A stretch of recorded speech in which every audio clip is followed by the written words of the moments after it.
À la fin de la saison 5, Evil Morty détruit la citadelle, qu'il a lui-même gouvernée. Pendant ce temps, le Rick protagoniste C-137 part avec son Morty et risque même de mourir. Néanmoins, Rick n'empêche pas spécialement Evil Morty d'accomplir ses plans. Même s'il est privé de son portal gun, Rick a déjà prouvé qu'il avait d'autres outils, qu'il n'utilise pas face à Evil Morty. Et si Rick voulait qu'Evil Morty accomplisse son plan depuis le début? Et si Evil Morty jouait un rôle encore plus important que simplement l'antagoniste de quelques épisodes? Cela se voit par un point crucial.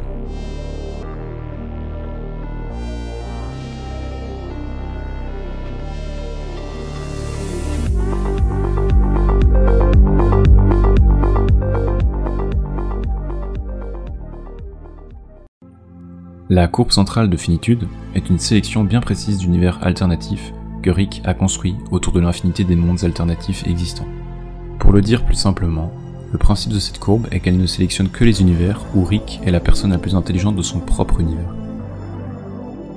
Et pendant que Rick est constamment sélectionné pour son intelligence, Morty est constamment construit à travers les différents univers alternatifs, afin d'être le compagnon constant de Rick qui a besoin de Morty. Evil Morty représente le Morty qui veut sortir du système. Quand il décrit la fabrique de la courbe centrale de finitude, il juge non seulement la création artificielle des Morty comme un aveu de faiblesse de la part d'Eric, mais en plus de cela, il juge la sélection des univers selon l'intelligence de Rick comme une aberration étant au service d'une personne qui ne le mérite pas. Il faut souligner qu'il manque des informations que Evil Morty n'a pas sur la création des Morty. Il est intéressant de remarquer que les deux Morty choisissent tous les deux de ne pas croire Rick dans sa justification. Il explique plus tard que dès qu'un Morty rejette un Rick, le Morty est alors voué à devenir Evil. Le détail supplémentaire est qu'au dire de Evil Morty, tous les Morty sont voués à le devenir. Now you're Evil Morty too. Sooner or later we all are. On this side of the curve. Il se peut qu'Evil Morty mente délibérément ou qu'il se trompe sur ce point. Mais s'il dit la vérité, cela veut dire que la forme Evil de Morty est une étape constante pour tous les Morty de la courbe centrale de finitude. Le point commun à toutes les apparitions de Evil Morty est la citadelle de Ricklantis. Cette cité évolue à chaque épisode pendant que Evil Morty avance ses pions. Bien qu'au début, cette citadelle représente simplement le concept d'une société basique, avec la présence d'un conseil étant hiérarchiquement au-dessus des autres Rick et Morty, et prenant les décisions importantes, elle tend vite à se rapprocher d'une société plus contemporaine et complexe, avec une critique assez subtile dans l'épisode 7 de la saison 3, et un aveu de symbolisme voulu spécifiquement grossier dans le dernier épisode de la saison 5.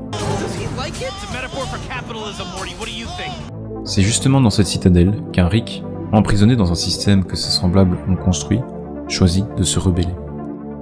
Le problème, comme démontré durant l'épisode, c'est que les Rick utilisent justement ce Rick rebelle inhérent à ce système pour en faire un produit de consommation. Le premier Rick rebelle a une vie plus simple et comprend que c'est sa fille qui compte le plus. Son sentiment éprouvé par cette liberté retrouvée est encapsulé dans un produit consommable. Mais ce nouveau Rick se rebelle, et cette fois, il choisit de détruire le système dans le chaos. Une nouvelle fois, ce sentiment de liberté est encapsulé et remis dans le même produit consommable. Ainsi, le système crée sa boucle parfaite. Il produit un manque de liberté chez le Rick lambda. Ce sentiment est repris pour être ensuite vendu à tous les Rick afin de pallier ce même sentiment. Mais alors que la citadelle de la saison 3 semble se calquer sur notre société moderne, la citadelle de la saison 5 ressemble bien plus au modèle d'une cité grecque avec ses esclaves et le reste des citoyens vivant dans l'opulence et le luxe. Evil Morty choisit donc l'élitisme sous son gouvernement. Et il semble être seul à gouverner, alors que les deux différentes versions de la citadelle gouvernée par les Rick sont toujours gouvernées par plusieurs Rick à la fois et semblent donner le même traitement à tous les Rick et à tous les Morty. Rick C-137 et Evil Morty ont la même vision de la citadelle. Ils ne l'approuvent pas et sont tous les deux en rejet du système que celle-ci impose. Leur différence se trouve dans le fait que Rick ne cherche pas à quitter la courbe centrale de finitude. Le Rick original de la dimension C-137 ne cherche pas à gouverner la citadelle et reste le même personnage tout au long de la série. Comme il l'a prouvé durant la saison 5, il semble être le Rick le plus fort. une vidéo à son sujet a justement été faite par un collègue. Mais Evil Morty, lui, semble être une évolution constante de Morty qui ne cherche qu'à partir. Le fait est que Rick a besoin de Morty. Premièrement parce que sans lui, Rick peut être traçable.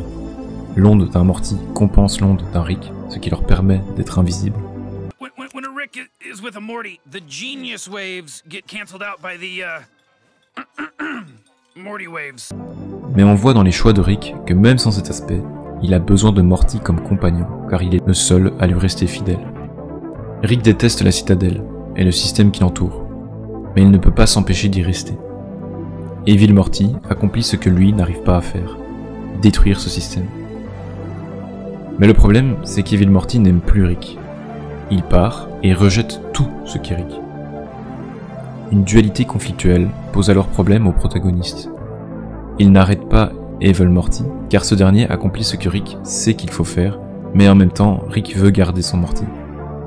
Evil Morty est peut-être l'évolution inévitable de Morty, et Rick, ne sachant pas le laisser partir, en crée alors d'autres dans son stade de fidèle compagnon, afin de le garder artificiellement.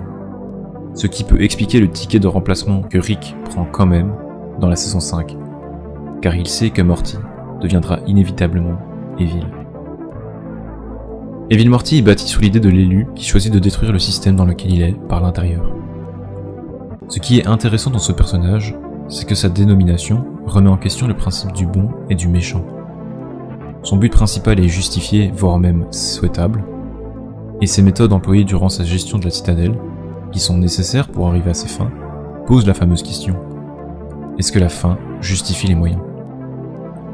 Chacun de ses actes sont justifiés, et sa particularité est qu'il donne une profondeur supplémentaire aux autres protagonistes de l'histoire.